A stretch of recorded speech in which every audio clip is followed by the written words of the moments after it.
This is the Bama Podcast with Marty Solomon. I'm his co-host, Brent Billings. Today we resume our look at the opening teachings of Jesus in the Sermon on the Mount and how he sets the stage for his interpretation of Torah. That's right. An interpretation that's going to matter for us that claim to follow Jesus as our Lord and Savior and Rabbi. Be a big deal, so we want to make sure we understand it correctly. So we're using the Gospel of Matthew in the way that Matthew articulates this announcement of a new king and a new kingdom. What did we say the Greek word for that was, Brent? Euangelion. Euangelion. Yep. So Matthew and all four gospel writers have a euangelion. They're all going to talk about it slightly differently. We've already done that in our podcast. Matthew's agenda, Matthew's euangelion, was about what, Brent? It's about the Mumser, and he's a Jew writing to Jews, giving them a perspective on the outsider. And he has his own biographical tale, if you will, that understands this agenda quite well, right? Yeah, he came as a tax collector. Pretty outcast kind of guy.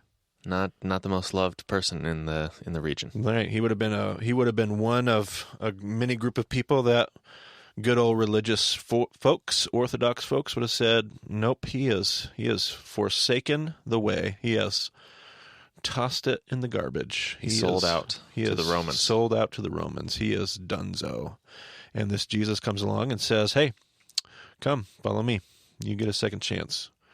Because God's wanting everybody at the table. So Matthew wants to convey this. Matthew wants to teach this. And so he does that by starting his gospel where, Brent? In the brokenness, in the genealogy. The genealogy, right? Yeah. So we've got, I like how you worded that, the brokenness in the genealogy. Yeah. He has he points out all of the places where his genealogy isn't pretty and isn't perfect because that's his point. Like Jesus has come to be a part of this story. He's come to announce it to those parts of the story. That is what the gospel looks like. And then he talks about the birth narrative, compares this baby born in the corner of the empire in the sheep poo with the most richest, powerful, as far as wealth, man the world's ever seen. It talks about him getting kind of his setup to his ministry, his baptism, his temptation. It talks about his rabbi getting arrested last week, and then all of a sudden it says he moves to Capernaum. And Matthew references this passage out of Isaiah 9 and says a whole new day is dawning. Like light is being shown to the who, by the way, Brent? A light to the Gentiles. To the Gentiles. Is that a Mumser group for this Jewish audience? Well, yeah, I guess. Is that how they consider the Gentiles? Absolutely, yeah. And this is going to be a part of what Matthew's going to try to correct in them, as this has actually been our mission all along, but we're getting ahead of ourselves a little bit. But yeah, for them, Gentiles were definitely outsiders, definitely unclean. Definitely outsiders. I just didn't know if that term Mumser would be applied to a non-Jew. Yeah. And we're using it so loosely and so poetically. It's probably a good critique. But yeah, so definitely an outsider group, and that's what Matthew says. He moves to Capernaum, and you're like, oh, a message for the Jewish people. And Matthew says, no, a light has shone for the Gentiles. What Jesus is going to do in Capernaum is going to have massive implications for the larger mission of what God's doing with the whole wide world. And so he does that. He shows up in Capernaum, and we're told that he picks up the mantle and starts telling people, repent, for the kingdom of heaven is here. There's a new king and a new kingdom on the scene. And we're told that as he does the work of the kingdom, how many different groups of people came, Brent? A whole bunch of them. Lots of them. Decapolis. 5 or 6. Word spread throughout Syria, and the Jerusalem people, and Judea, and the region beyond the Jordan, and all these people are coming because there's a whole new thing happening. There's a whole new day happening. A day is dawning. A new kingdom is here. And so as all these people start to come, we said his disciples probably felt a little, what was the word you used, Brent? I liked it. Uncomfortable. A little uncomfortable. And so he calls his disciples to his side, and he says, listen, this is what the kingdom is about. And he has a list that we called the Beatitudes. The Beatitudes, and he opens kind of like his public teaching in Matthew's gospel. He opens that public teaching, at least to his disciples, with the Beatitudes. And he says, God's favor rests on all these people that you think God's favor isn't resting on. And God is in the middle of the mess, both when you're experiencing the mess and when you're trying to engage the mess and you feel like it's not working. That's where God is. Now, if you were to look at all those Beatitudes, Brent, I think you even have them. We won't read them again. But if you look at those Beatitudes, how does it all start? Obviously, blessed are, but go ahead and just give me a few. The poor in spirit. Blessed are the poor in spirit. Okay. Blessed are those who mourn. Blessed are those. Blessed are the poor in spirit. Blessed are those. Okay. What's the next one? Blessed are the meek. Blessed are the meek. Blessed are, what's the next one? Blessed are those who hunger and thirst for righteousness. Blessed are those. So there's like a theme of those. Like, blessed are those people, right? And blessed are, and we talked about the first half was kind of like what, Brent? The first half of the Beatitudes was kind of... the kind of inward. Yeah, when you're experiencing the mess. But then the back half of what could be a chiasm was what? It was the outward expression. Like when you're trying to deal with the mess, and you also are experiencing the mess, not inwardly, but almost outwardly, as you try to address the chaos, right? But it's all those. Like, all the Beatitudes are those. And if you've ever studied the Beatitudes, I've just recently wrestled with this, actually quite recently, as in just this year, looking at and continuing to pore over this passage, which I just feel like there's so much more to still learn about it. I noticed the pronouns that were being used. It's all those people. And if you've ever studied the Beatitudes, what is it that bothers you right at the very end, Brent? You've got kind of an analytical, obsessive compulsive mind like mine. I've always been bothered by the Beatitudes at the very end. Why? Well, the persecution. Yeah. And what is it that bothers you about the persecution? They're persecuted because of righteousness. Yes. Which doesn't really seem very nice. Right. It always bothered me. This is going to show way too much of my obsessive compulsive nature, but it always bothered me that there were two persecution statements. Like, you already said that. You already said, blessed are those that are persecuted. And then you come back in the next line and you say it again. Right? We stopped sure. last podcast on purpose. I had you stop right before this verse. Right. So let's pick up. We're not going to skip one single verse, we said. Let's pick up right in the next verse and watch what happens to the pronouns. Blessed are you when people insult you, persecute you, and falsely say all kinds of evil against you because of me. All right. So we said that the pronouns for the Beatitudes were what? Blessed are those. Blessed are those. And I suggested that Jesus is pulling the disciples aside because of these whole crowds and saying, listen, those people have God's favor. But then the last statement was, blessed are you. Which, who would the you be? The disciples themselves. The disciples themselves. And so I feel like what Jesus is doing here is he's saying, this is what kingdom looks like. And if you go pursue this, what do you think is going to happen to his disciples? You think everybody's going to love this message? Insults, persecutions. Yeah. All kinds of evil things being said about them, because this isn't the story that people want. People want the happy story. People want the happy ending. You're going to go tell people that God's favor rests on the poor in spirit. You're going to go tell people that the Gentiles aren't outsiders, but they're actually insiders. Buckle up, because the pronoun changes. It's not blessed are those. It's blessed. So let's go ahead and start over on that last statement, or that verse there that we're starting with, and listen to that pronoun and realize Jesus is now directing this statement at the disciples. Blessed are you when people insult you, persecute you, and falsely say all kinds of evil against you because of me. Rejoice and be glad, because great is your reward in heaven, for in the same way they persecuted the prophets who were before you. All right, so Jesus has come saying this new day is dawning. There's a new king and a new kingdom. And hey, disciples, this is what this kingdom looks like. And if you sign on to be a part of this, this is going to be difficult. But this is what the prophets and all the people that came before you were all trying to get at. This is going to be worth it. All right, let's keep pressing on and see what the next paragraph or two has. You are the salt of the earth, but if the salt loses its saltiness, how can it be made salty again? It is no longer good for anything except to be thrown out and trampled underfoot. You are the light of the world. A town built on a hill cannot be hidden. Neither do people light a lamp and put it under a bowl. Instead, they put it on its stand, and it gives light to everyone in the house. In the same way, let your light shine before others, that they may see your good deeds and glorify your Father in heaven. All right, let's just take a 10,000-foot view of this verse, make some general observations, and then give it some context here. So Jesus says, this is going to be hard work. If you buy into these pronouncements of Beatitudes and you believe this is what the kingdom looks like, this is going to be hard work. You're going to be persecuted, but this is what God's people have always been called to. But you have to do this because you are the salt of the earth. You are the light of the world.